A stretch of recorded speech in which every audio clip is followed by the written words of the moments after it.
is Esports Nashville. This is a big one. Wanted to give you guys a nice exclusive with a former Tennessee Titans legend. I have former All-Pro, Pro Bowl safety Michael Griffin. Of course, you guys all know him. Spent 9 years with the Tennessee Titans and had a tremendous career. Michael, first and foremost, appreciate you so much for taking some time. I know it's a busy time of the off season. I know you're going through the recruiting process with your son. We're coming up on a holiday week very shortly here, but thank you so much for joining the show today. Oh man, appreciate you having me. I'm glad we finally got it going. I know I've been busy a lot, but Yeah. got a little time right now, so it's perfect. No, I know. Well, and as soon as I saw that your son was going through the recruiting process, I'm like, that guy has a lot going on right now. I'm sure. Oh What is just before we get into like Tennessee Titans, that background and stuff? Like, what does the offseason look like for you as like a now father navigating the recruiting process with your son? man, it's just different now. You know, with social media, that's a big platform. Huddle. I mean, when I went through the recruiting process, it was sending in a VCR, VHS tape, and things of that nature, and going to camps and stuff. But now it's just so much different where. Um, Coaches are able to access players from all over. It's relationships. It's just totally different, especially with NIL and all those things. It's just totally different. And I think starting tomorrow, especially with the Power Four conferences, they're doing something with, I guess, so many roster spots and things. It's just so different from back when I played. But you gotta continue to evolve and understand it. And I'm going through that process with him right now. I got a daughter that's in high school right now, plays soccer. Actually has to go to nationals in soccer in Richmond, Virginia, in the next 2 weeks. So um, I'm gonna have to go through the same process with her and dealing with that. So it's different, but it's definitely eye awakening and just going that route with it. Yeah. Well, and I think that's great context because my first question before we get into like heavy Titans talk was your last year in the NFL, if I had it written down correctly, was 2016. So you've been in the other side of retirement here for a while, just outside of just spending a lot of time with your kids, obviously, and handling recruiting process. Like, what have you been up to since you ended your NFL career? Man, I'll tell you, spend a lot of time with my parents and stuff. I mean, they live not too far from me, but playing golf with my dad, get to do that probably about 2 to 3 times a week. But the kids are so involved with sports. My youngest, who's 8, um, she does tumbling. She's actually right here next to me. She's acting like you can't. There she go right there. There she is. But Yep. so she's doing tumbling, basketball, does a little bit of volleyball, things in that nature. My oldest daughter, she soccer, basketball, and track, and my son track and football. So between select sports, travel sports, and I also do a little bit of coaching team called Juice. Do a lot of traveling, a lot of players that we try to help them with the whole recruiting process and things. We actually have a kid right now that just is committed to Texas. Another kid right now is at UNC. One of the corners for Notre Dame played last year as a true freshman, got some good playing time. Jade Barron, who just got drafted by the Broncos, was a part of the process. So Makuba, who's with the Eagles. So we're doing some a lot of great things and getting guys in position and helping them out. And again, they kind of keep us. A guy by the name of Sean and Bam and Tyler Watts. There's a lot of us that got together and just continue to. I kind of got what do you call it? My son was playing with the team. I signed him up. I knew these young men, and they kind of got me into coaching. So I started helping out and working with these kids, and it's been great.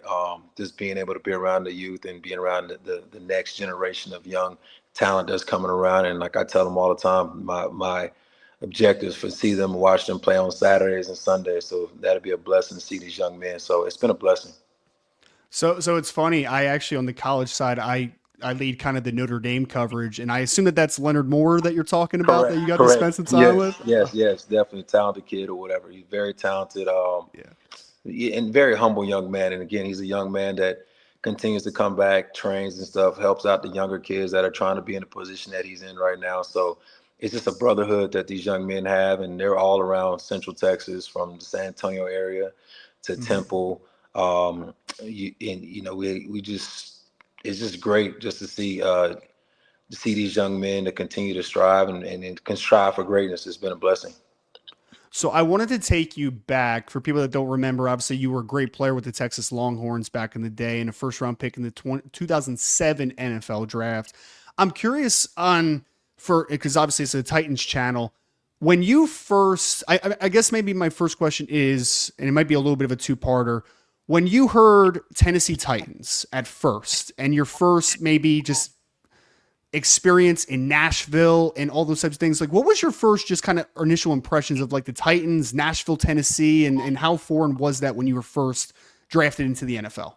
Well, for me, I was born and raised in Austin, Texas. Then, Mm-hmm. going to the University of Texas, that was, you never left home. And also, I have a twin brother that we both got to play at the University of Texas, both got to play high school football alongside each other. So getting drafted, it was like my first time, getting away from family. And coming out to Nashville, it was, you're from Texas, you feel like you go to Houston or Dallas, you're in a whole different state anyway. So going to Nashville, at the time, what the city is to what it is today. I mean, it's grown. It's a beautiful city. It's almost like a melting pot. In the middle of COVID, people were moving to these Mm-hmm. southern cities and stuff, from the New York area, from the California area. I'm like, my neighbors right now, it's like no one's from the city of Austin. Everybody's from different areas. So even Yep. going back to Nashville, I kind of hate that I sold my house. I probably would have been a toss up between both homes and probably going back and forth. My wife, she's actually from Nashville, so we still tend to go back and visit time to time. But it's a great city, great fan base. It wasn't a big market, but again, I think it was home for me, being that I was from the city of Austin. Small. It's a city, but smaller city that you can get around point A to point B. The fans, they love their team. There were some rough years there, and unfortunately had a rough year last year, but you still have dedications when it comes to the fan base that they continue to support. They're diehard fans. They love the team, and that's all you can ask for. Playing for that city, and also realizing that a lot of young men that played for Nashville, played for the Titans. They Mm-hmm. stayed there because they realized the family atmosphere that was there, and the fact that it's a great city to raise a family. Absolutely. And it's funny that you mentioned there's a couple rough years because I think your first couple were really good, obviously, under Jeff Fisher and the first couple years of your career. And then obviously it kind of went downhill a little bit as far as just from a team success perspective. What has it been like, I guess, for you over the last few years as just kind of an outsider being able to observe the changes that we've seen, obviously, with the new head coach last year and Brian Callahan now going into his second year? Like, what is just kind of the outside perspective on where the franchise is now and hopefully where it's heading back to prominence? Well, I mean, it's hard to tell. The first thing is first. I mean, in my career, I mean, I played with a lot of. We had. I think I played with three first-round quarterbacks over a 9-year career. So you're talking about Vince Young. Then we went to Jake Locker, and then you go to Marcus Mariota. And Yep. even with that stem of things, you think about it.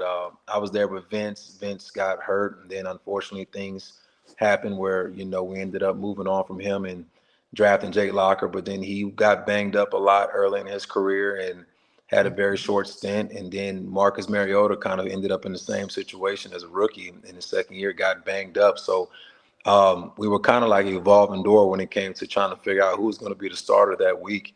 Um, and then it was just at the time. I mean, again, I don't regret it. I had a great time playing for the Titans, but again, it was a situation where there was just a lot of different moving pieces, even from the top on down. Bud Adams, rest in peace, he passed away, and then trying to figure out, where the management and the ownership of the team was going to go. Um, the plethora of head coaches, defensive coordinators, you name it, we had it. Mm-hmm. So it was just them trying to figure out and get things in order. With then they hired Mike Vrabel later on when I was done playing there, and they had a lot of great success. And whatever may have happened, where the GMs and everything else, again, just a lot of differences. So I feel like just when the team kind of goes into a little bit of a turmoil, I think is normally it starts with the top, and then it Mm-hmm. works its way on down. So whenever that GM and that head coach and those things are set in stone, I feel like the team is always in good hands. But you know how it is when you're trying to figure those things out from the top and then working your way down to the bottom, starting with the quarterback when it comes to the team. And on from that standpoint, I think that's where you just see where this team is going. So, they got a young guy, Cam Ward, but again, he's a great quarterback from what I've seen. Started right down the street at a school in San Antonio and worked his way on up to where he is today. And it just seems like the team loves him. I know Quandre Diggs was part of his family and stuff. He's a Texas guy, so of course we got a root for him. And Absolutely. so I'm excited to see him. I'm excited to see Calvin really get on back on track. Gunnar Helm, who's a Texas guy, you got to root for Texas and Sweat. Simmons, he's a force. Definitely between definitely I would say top three defensive tackle in the league, defensive lineman in the league. Definitely a force, especially when he's healthy.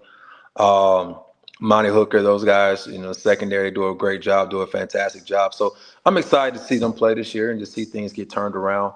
Offense side of the ball, see some things kind of like Tyler Lockett. He's been doing the thing for a long time. Definitely, he still has the speed, but definitely a safe guy to be able to get the ball to and get the ball rolling and stuff. So excited just to see how this team goes. But we all know it starts with the quarterback, and you got a new GM, second year head coach. Just to see where this team goes. I mean, they can only go up from here, in my opinion. So I'm excited to see them get to play this season. Well, I think I'm going to ask you one follow-up about the quarterback position. Before we do, though, folks, I just want to hit you guys with our sponsorships real quick, let you guys know what makes this great show continue to be great every morning. Just want to take a quick moment to thank you guys for liking the content, for the 5-star Google reviews. I know we're pre-recorded right now for a few days over the summer break, but we'll be back live sooner than you know. But got to give a shout out to all of our great sponsors. And we'll start, as always, with our friends at Wilson County Hyundai. Make them a part of your new car buying process. Go see them in Lebanon or online at wilsoncountyhyundai.com. The Bone and Joint Institute, boneandjointtn.org, the region's destination for comprehensive orthopedic and sports medicine care.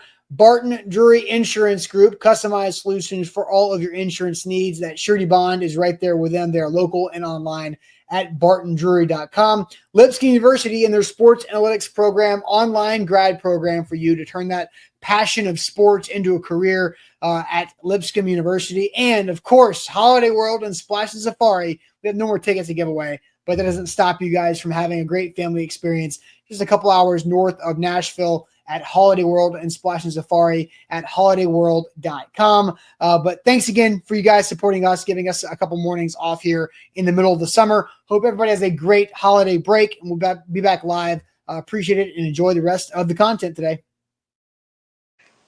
And we are back again with Michael Griffin, the former star, all-pro safety for the Tennessee Titans. Michael, you mentioned Cam Ward before a quick ad break there, and I wanted to just kind of follow up because, as you mentioned, you were around a couple rookie quarterbacks during your career with the Titans specifically. I would love to hear from a guy because obviously you were a big voice in the locker room. You were a leader of that team for a long time. When you are a already concrete leader in a room and you're bringing in a rookie quarterback, what are the challenges there as far as being a player that says, I know how important the quarterback influences on a team, but I am the leader here, and just trying to balance understanding that there's a new voice in that room? You know what I would say is being around a lot of young guys or whatnot, the biggest thing is not necessarily saying you're the main voice or whatever. I think when it comes to being a team, everybody understands, and I don't think necessarily a coach or anybody solidifies who captains or who the leaders are. I've been on teams where the guy might have not been a captain, but he was definitely a guy that everybody looked up to, everybody listened to. I remember being around George Wilson when he was a safety, Chris Hope, the older veteran guys that you just kind of like, you just listen to them because they've been around a lot of great players. They played a lot of great football. So a guy like Cam Ward, I think you don't necessarily like, a Simmons or somebody is like, hey, I'm the leader, you follow suit. I think it's more it's just support. Everybody got to support one another. Everybody has to have one another's back. It all starts in the off season and in the fellowships. And what I mean by that is, you may have all season workouts where you're lifting weights and stuff, but right after you're going to go eat lunch with one another and just, get to know each other on and off the field. And I think that's the biggest thing that I seen when we had the really good football teams, and then when our teams wasn't so well, you could just see the teams were kind of like divided. So I think that's the biggest thing is everything happens in the off season, and that's the biggest thing is just seeing what the guys are doing now. Are they fellowshipping with one another, getting to know one another, have each other's back? You may have your ups, you may have your downs or whatnot, but understand that a person, outside of the heat of battle, their heart and who they are is true people. So um, I think again, it's a team that they're going to have. You have a lot of guys that play a lot of football, but you also have some young guys that are still getting their feet wet and getting things going. And even from the backup position, if you're a backup or whatever, you never know when your time and when your name may be called. So I would even say from that standpoint, everybody has to bring. You're only as strong as your weakest link. So you never know when your opportunity is going to present itself. And I just say everybody along has to be going. If you're starters, you bring your young guys along with you. And if you're a young guy, the older guys, put them under your wing and just take care of them and make sure they're doing all the right things, whether it's watching film, whether it's outside of the locker room, what you're doing. Are you out late at night? This is definitely the first opportunity to becoming a pro and becoming an adult. So, and the way this era is, I'm telling you, the phones and stuff, we kind of got introduced to it, but now everything's on social media and everybody's always has their phone out and everybody's always recording. So that's the biggest now, just being careful and just looking out for one another.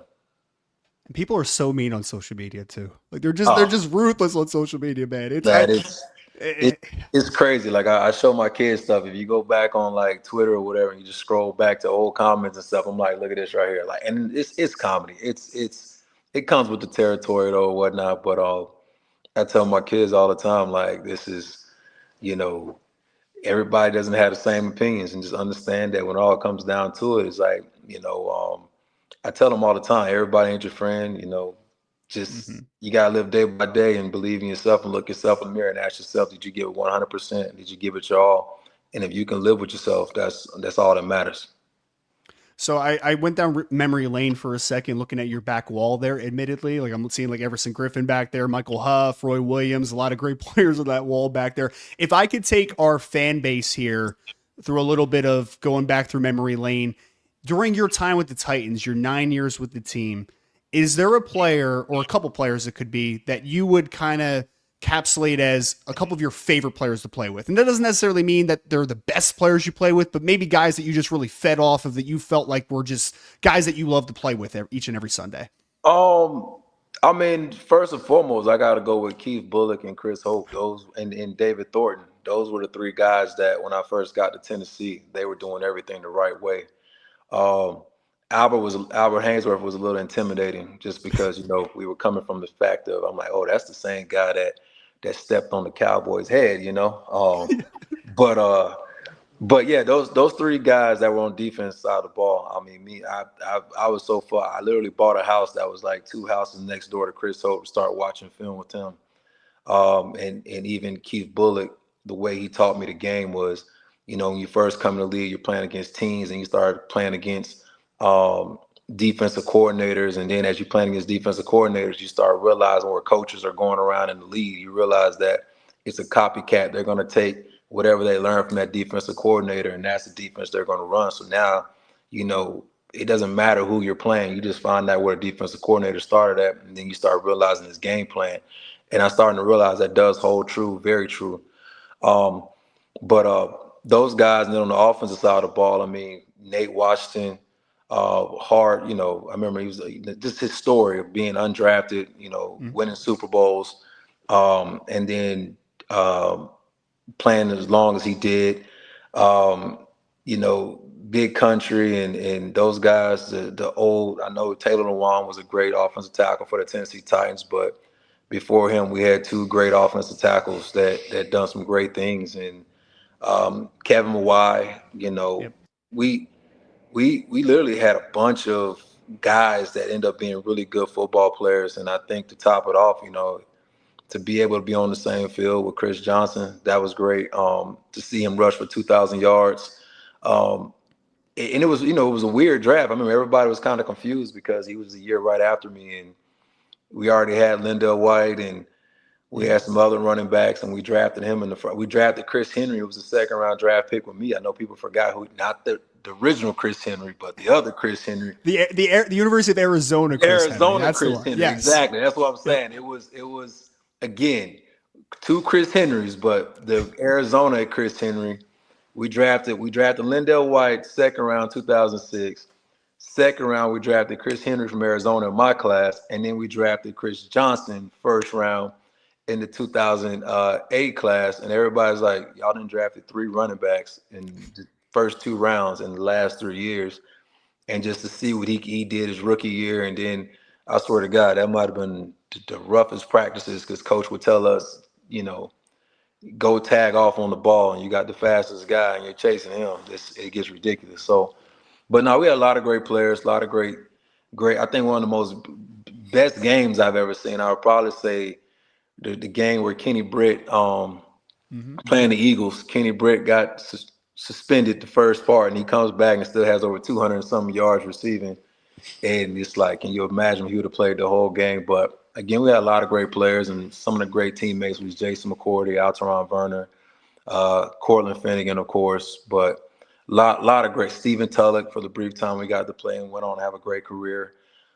Tony Brown is probably one of the gems out there. But I mean, if I'm missing somebody, I would say the most brotherhood, the guy that took care of me the most when I first got there had to be Ronaldo Hill and Quinton Ganther. Shout out to them two. They were like brothers when I first got there. They're like, you're competing with Ronaldo Hill, and he's like, hey, listen, you a first rounder, but I'm going to make sure you're good or whatnot. So a lot of great guys that I got to play alongside of. And to top it off was at the end of my career being there, Jarrell Casey, Wesley Woodyard, Brian Arakpo, Derek Morgan. Those guys, I think they helped change the trajectory of this team when it came to the Mike Vrabel era and those guys. So, again, and then fortunately, I didn't get to play with the other greats when you got like the Kevin Byard or the Derrick Henry. I wish I would have been able to see that, but I got to watch that from my TV, so I think that was more comfortable than just sitting on the bench behind, some guys and just sitting there watching. So it was great. But again, there was a lot of great players for the Tennessee Titans, and unfortunately, it's not the biggest market. But when you think about some great guys that stamp their legacy when it comes to the city of Nashville, those are some great guys. Well, I started feeling really old the other day on Twitter, to be honest, Michael, because I know obviously you have a son going through the recruiting process, but I saw a Brian Arakpo Jr. that flashed on my screen at some point too. I'm like, man, I'm getting old right now, man. Our sons actually go to school together, so that's what. Wow. So our sons go to school together, and it's crazy because all of us that went to the University of Texas, and all of us, like, you got a Derek Johnson who, played for the Kansas City Chiefs. His sons are at Lake Travis. Jamal Charles' oldest daughter will be joining Lake Travis High School. My son is there. My daughter's there.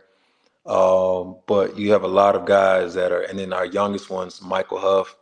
All our kids are friends or do sports and things together. So it's like a big brotherhood / like we're all like uncles, and our wives are like the aunts to the kids, and we all look out for one another. So it's just something that the University of Texas we do. We all pretty much live in the same area.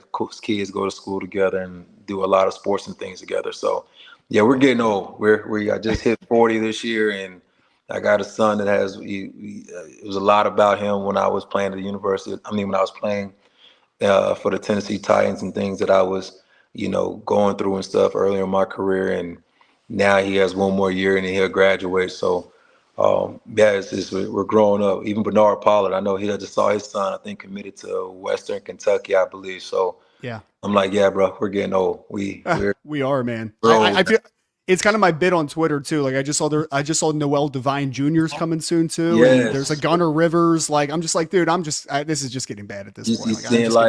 And then it's even amazing. Like I just saw Brandon LaFell. He played at LSU. I saw his son playing. Trying to think, Joseph Adai that played for the Colts, seen his son playing. Kevin Vickerson that played for Tennessee briefly. His son is probably going to be the number 1 defensive tackle in next year's class. I believe next year's class. Jermichael Finley, who also went to Texas, his son is a top recruit. Big time player. Alito, big time. So it's weird. Even I saw Jason Witten's son. We have a big state 7-on-7 tournament. Jason Witten's like the head coach, but his son is out there playing linebacker, for this school. So it's crazy to see like all these former players now, and then seeing their kids are, playing high school sports and playing at the collegiate level, and it's just crazy to see the how the world is turning and how things are going for each and everybody else. Well, I know that I'm probably speaking for everybody that's listening to this show right now to say that we appreciate you for taking us down memory lane. A lot of great names that you mentioned, a lot of great former Titans, a lot of great former NFL players. Thank you so much, Michael, for joining the show today. We really appreciate your time. And as always, man, we just thank you so much for just taking a little bit of time and being a part of the Tennessee Titans family. Oh, y'all appreciate for having me. And again, I tell people all the time, I wouldn't change anything for the world. It could have been different, but it was a great experience playing in the National Football League, playing for the Titans organization. And I wouldn't be where I am at today if it wasn't for that organization, who I am today.